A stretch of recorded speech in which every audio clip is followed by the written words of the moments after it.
this morning. We've been pretty active bugling last night, so hopefully we can get into them, kind of go up in that same area. Should be a good day.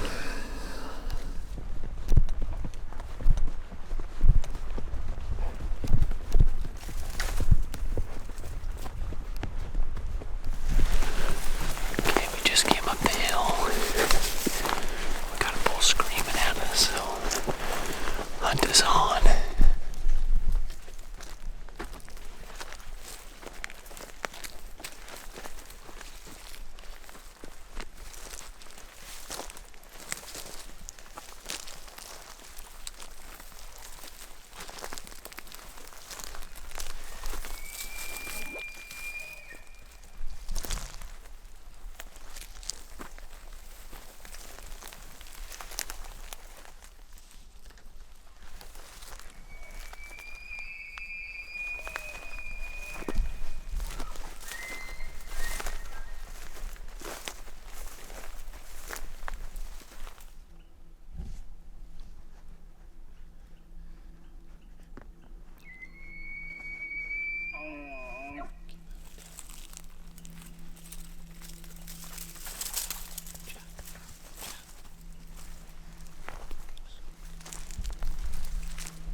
shoot. Didn't work out, but we had a phenomenal morning. Lots of bulls. We know where they went.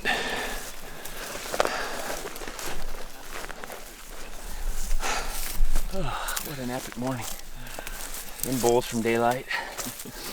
Running and gunning all morning. I had him twice at 80. I had him in the trees raking in real thick alders at 50. Yeah. Well, he was close. I couldn't range him. And just like last year on Destination Elk when that calf came by me, Mark called and we had a calf walk by me at 35 yards.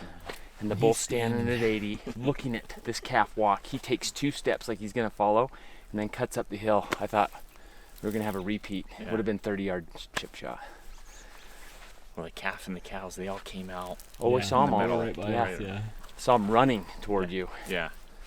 He had so many cows spread out all over. When we got to the top of the hill, we had cows to our right. He was to our left. We're like, perfect. He's going to come scoop these cows up. He had 20 cows and 10 of them went that way. We had another 6-point bull come in just down here about 80 yards. Yeah. And then he just kind of turned around and just walked off. Went over the snob. Went over there. Yeah. Then we had another one on this ridge that we got close to. Squeaker bull. It was the hot spot this morning. Wow.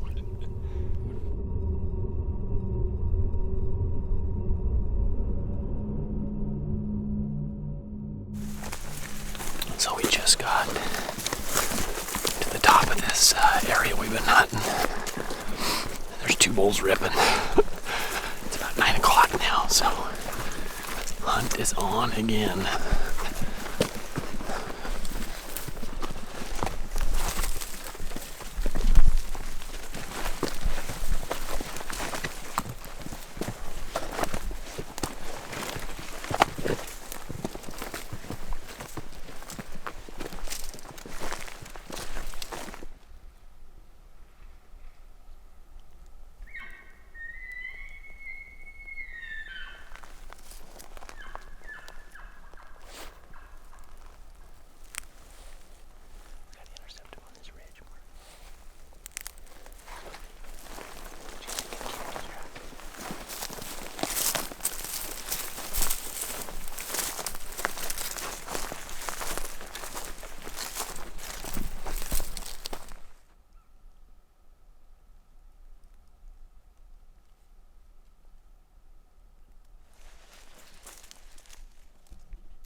Chased those bulls all morning and then got on the horses and came up here to where we were last night.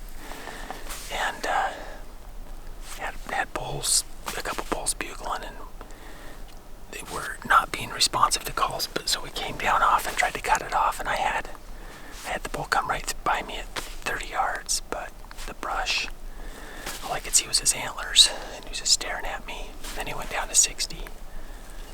That's a little further than I want to shoot downhill with not ideal conditions, so we let him go, and we'll try and get on him another day. But it was exciting. He was a nice 6. He was all by himself, muddy, all muddied up. He'd been laying in a wallow.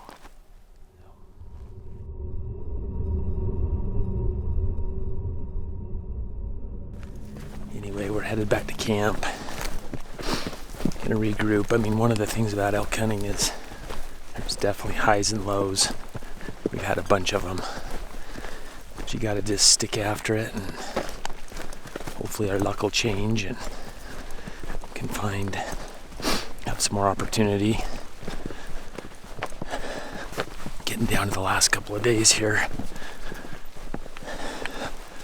It's been beautiful. It's supposed to cool off tonight, another 10 degrees. So that'll be helpful, hopefully.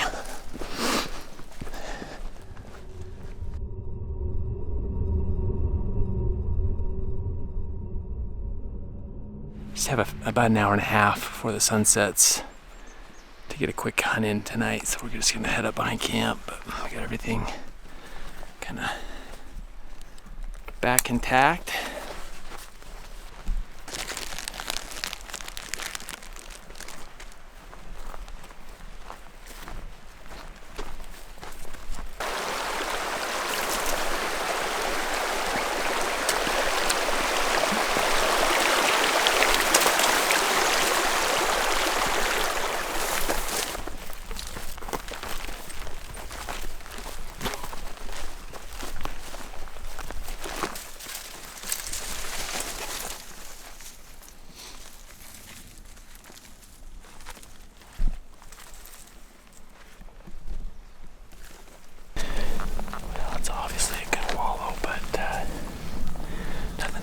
In there, it's clear water, not a lot of mud on the bushes or anything, so they might be getting a drink, but they're not wallowing in it the last day or two.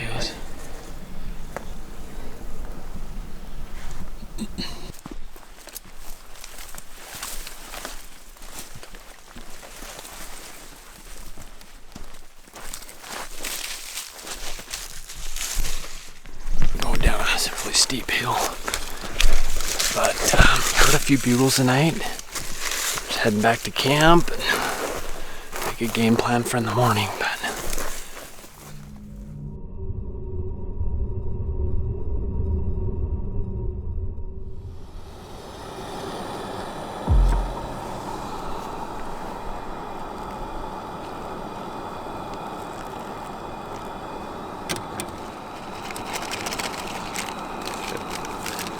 good night's rest. Horses are fresh, we're fresh. So we're gonna get after it today.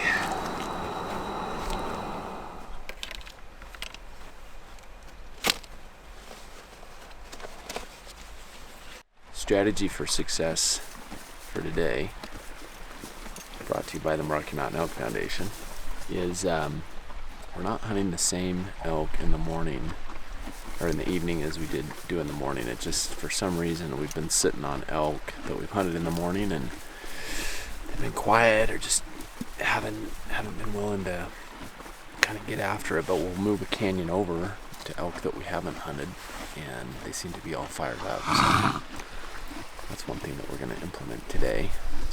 It's kind of hard because we don't know if these elk are call shy. We just haven't had a lot of luck with the call-ins.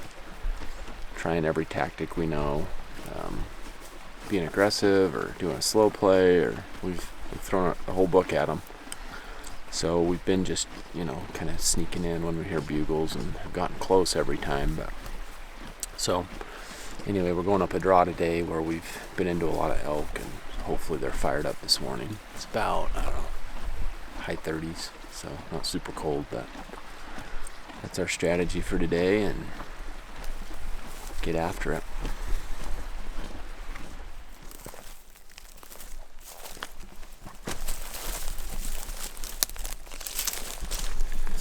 Just rode our horses to the top of this ridge. Got a bull, a pretty hot bull right below us, so hunt is on.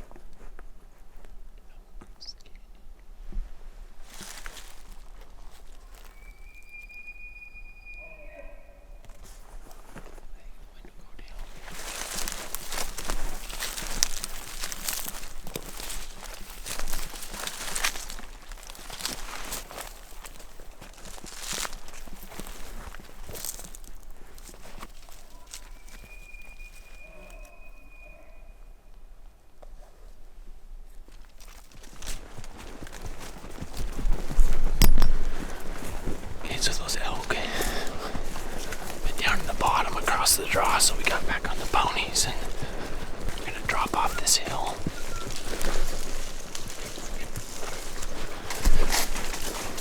Trying to sight on the wind too, but we're gonna drop off this hill and see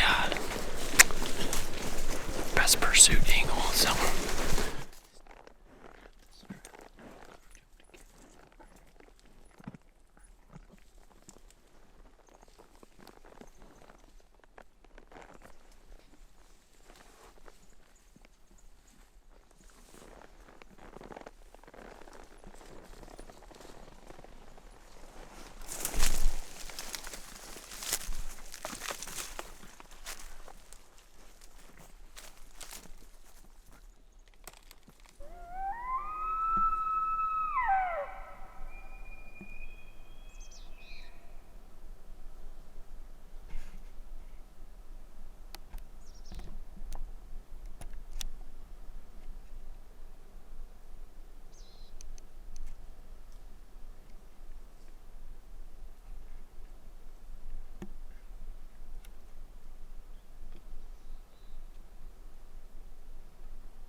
okay, we sat by that wallow for about 3 hours. Wind started to get squirty, so I decided not to sit there anymore. But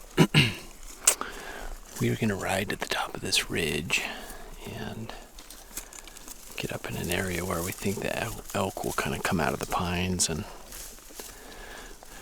been a pretty productive place before for us. So anyway, I'm going to give a quick update. That's where we're headed.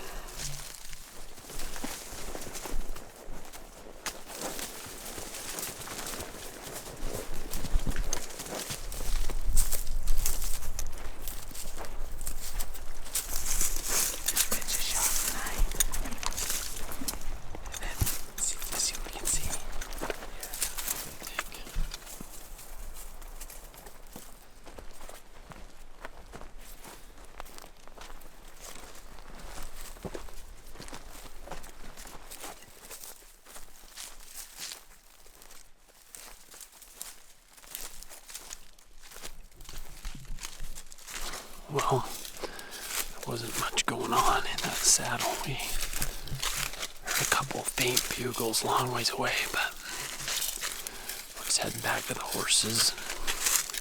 We'll saddle them up and ride down the ridge. Kind of where we were this morning, see if those guys are sounding off over there. So.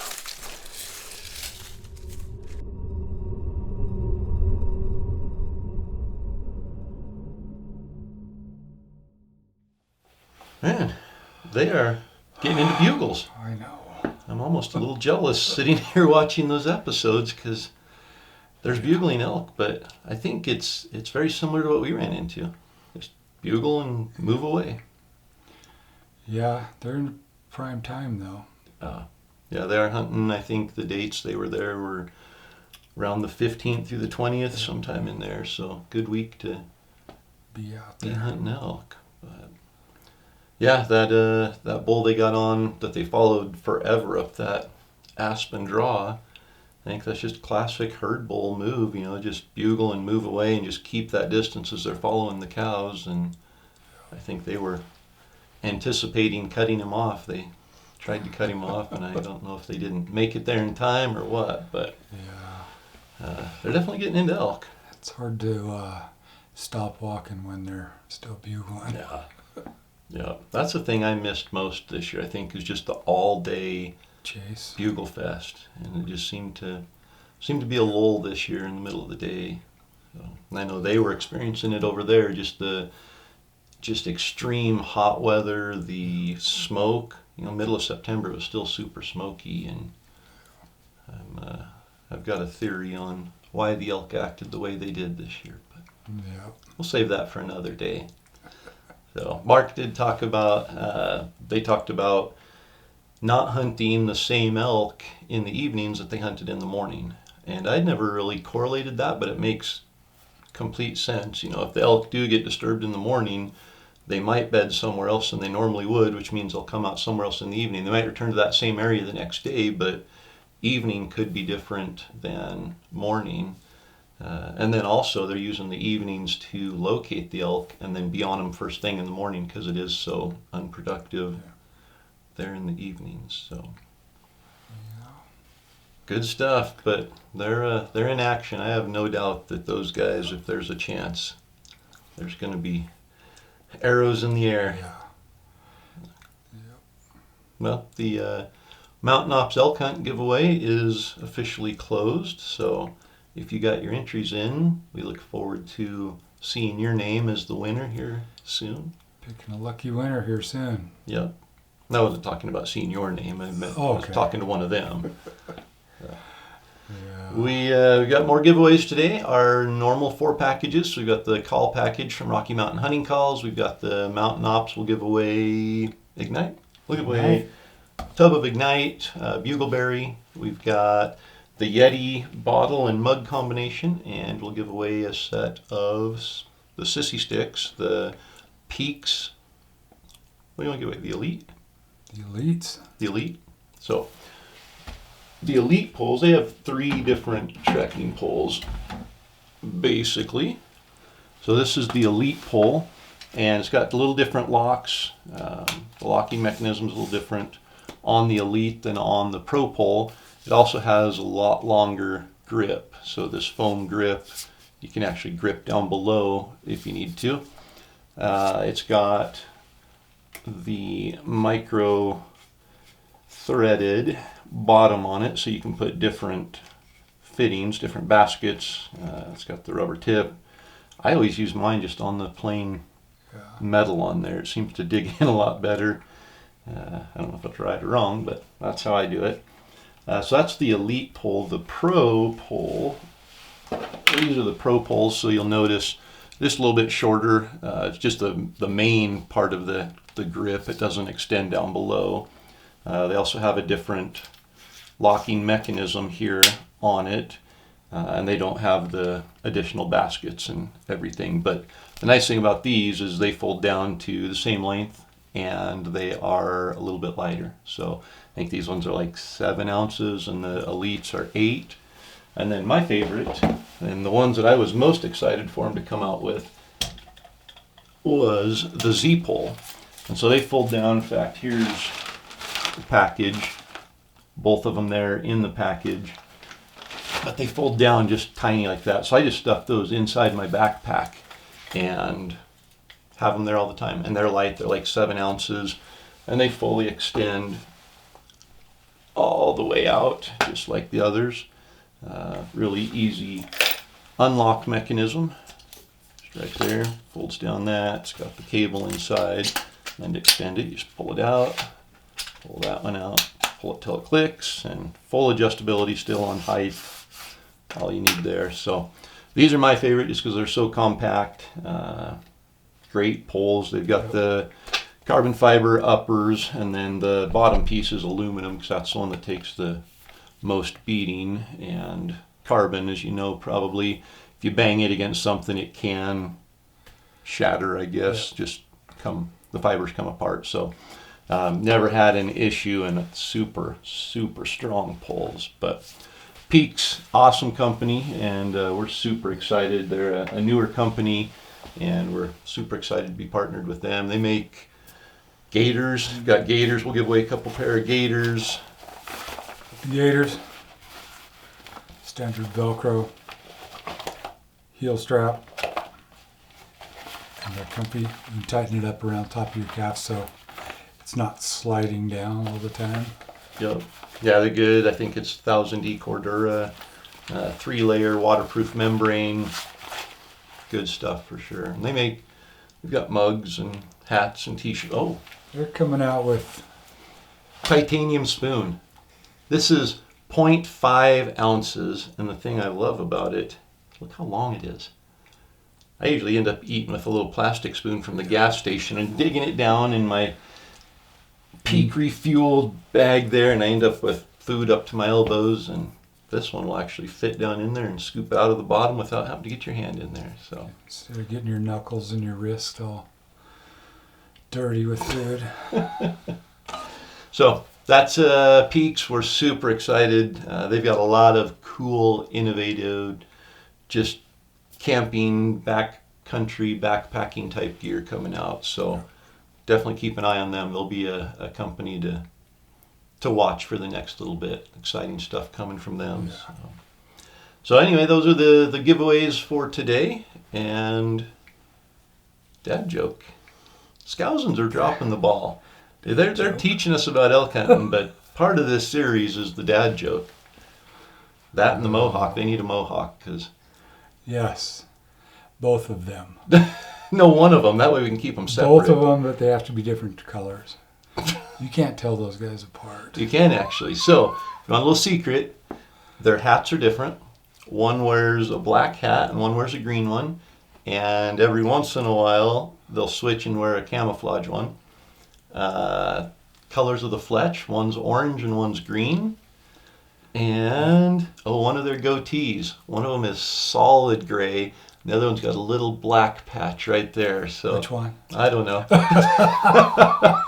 But if you look, we'll tell you which one they are, and then you can put all those pieces together. Go back to episode 1 when we put their names on the screen, and then you can see. Yep. No, great guys, and just salt of the earth, hardcore elk hunters. And again, we're super excited to have them involved in Destination Elk. And They have really good attitudes. yeah. Unlike Donnie, who just Yeah. can't hardly share a camp with him for more than a week. He just gets so grumpy and starts talking. You should hear him talk in camp. Yeah, right. Can't hardly shut him up at night. Speaking of attitudes, Wait for it. what do you call an acid with an attitude? An acid with an attitude. Yeah. I'm giving people just a second here so they can think about it before you spoil it for them. Acid with an attitude. Aha! I know it. I just thought of it in my mind. Amino acid. Amino acid. That's a good one. Okay. Yeah. Good. We'll I keep can you go on home. for the next episode. All right. Okay. Same place, same time.